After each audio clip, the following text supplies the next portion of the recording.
Hello friends, तो कैसे हैं आप सब। सैफ घर की में आपका स्वागत है। तो दोस्तों, आज का एपिसोड हमारा जन्माष्टमी स्पेशल है। जन्माष्टमी आ रही है और इसकी तैयारियां हमारी लगभग एक हफ्ते पहले से हो जाती है। तो इसलिए मैंने आज बनाई है धनिया पंजीरी और चरणामृत। और दोस्तों, ये प्रसाद सिर्फ 10 मिनट में तैयार हो जाता है। तो चलिए दोस्तों, देखते हैं कि 10 मिनट में हम धनिया पंजीरी और चरणामृत कैसे बनाते हैं।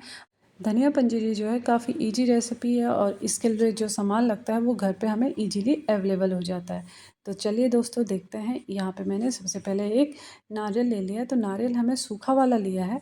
नारियल को मैंने बीच में से कट कर लिया है। अब आधा पार्ट हमें रख देना है, क्योंकि हमारा आधा पार्ट ही हमें इसमें लगेगा। तो इस हाफ पार्ट को मैंने ग्रेट कर लिया है। अब यहाँ पे ग्रेट करने के बाद मैंने गैस में रख लिया पैन, और पैन में मैंने डाल दिया है धनिया। धनिया मैंने लिया है हाफ कप। अब धनिया को हमें रोस्ट कर लेना है। हमें तब तक रोस्ट करना है जब तक कि हमें धनिया में से बढ़िया सी खुशबू ना आने लगे और इसका कलर ना चेंज हो जाए। तो यहाँ पे आप देख सकते हैं इसका कलर भी थोड़ी चेंज हो गया और इसमें से बढ़िया सी खुशबू आ गई है। तो अब हम यहाँ पे धनिया को ग्राइंड कर लेंगे। और ग्राइंड करने के बाद यहाँ पे अब हमने गैस में फिर से पैन रख लिया है और पैन में डाल दिया है हमने घी। और दोस्तों, ये प्रसाद बना रहे हैं तो प्रसाद हमें घी में ही बनाना है। और अब इसमें डाल दिया है मैंने 1/4 कप मखाना। और मखाना को हमें अच्छे से फ्राई कर लेना है। और जैसे ही हमारा मखाना फ्राई हो जाएगा, फिर हमें डाल देना है इसमें बादाम और काजू। बादाम और काजू मैंने जो है दोनों ही मिला के 1/4 कप लिया है। और उसके बाद फिर मैंने बादाम और काजू को अच्छे से फ्राई कर लिया है। और जैसे ये फ्राई हो गए तो हमें इसमें डाल देना है किशमिश। और किशमिश को हमें बहुत हल्का सा घी में चलाना है, नहीं तो ये जो है फूल जाएंगे, फिर ये कड़वे हो जाएंगे।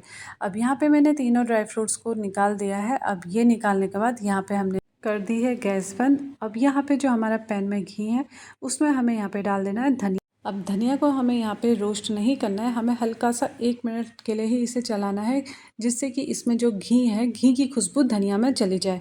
अब यहाँ पर हमारा पैन गर्म है और घी भी गर्म ही है, तो हमें धनिया को 1 से 2 मिनट तक ऐसे ही चलाना है, जिससे कि धनिया में हमारे घी की खुशबू आ जाए। धनिया को भूनने के बाद अब हम इसमें डालेंगे 3 टेबलस्पून पाउडर्ड शुगर। अब इन सबको हमें अच्छे से मिक्स कर लेना है। और दोस्तों, यहाँ पे जब आप मिक्स कर रहे हो ना, तो आपको गैस बंद कर देनी है।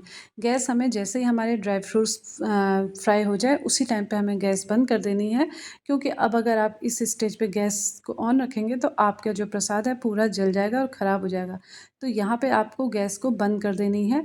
और दोस्तों, अब इन सबको हमने अच्छे से मिक्स कर लिया है। और मिक्स करने के बाद यहाँ पे हमारा जो धनिया पंजीरी है वो रेडी हो गई है। यहाँ पे बारी आती है प्रसाद के सबसे इम्पोर्टेंट पार्ट की, क्योंकि इस पार्ट के बिना हमारा जो प्रसाद है वो अधूरा है। तो यहाँ पे है तुलसी के पत्ते डालने की। तो दोस्तों, कान्हा जी को तुलसी के पत्ते बहुत पसंद है और उनका प्रसाद तब तक पूरा नहीं होता जब तक आप तुलसी के पत्ते नहीं डालें। अब यहाँ पे हमारा प्रसाद तो रेडी हो गया है। अब बारी आती है चरणामृत बनाने की। तो यहाँ पे मैंने हाफ ग्लास गाय का शुद्ध ताज़ा दूध लिया है, जो कि हमारा कच्चा दूध है। उसके बाद फिर मैंने इसमें डाल दिया है 3 चम्मच दही। दही आपको एकदम प्योर लेना है, फ्रेश दही लेना है, और दही बिल्कुल भी खट्टा नहीं होना चाहिए। अब इन दोनों को हम अच्छे से मिक्स कर लेंगे। इनको मिक्स करने के बाद फिर हम इसमें डालेंगे 1 टेबलस्पून पाउडर शुगर, और साथ में हम डाल देंगे थोड़ा सा मखाने।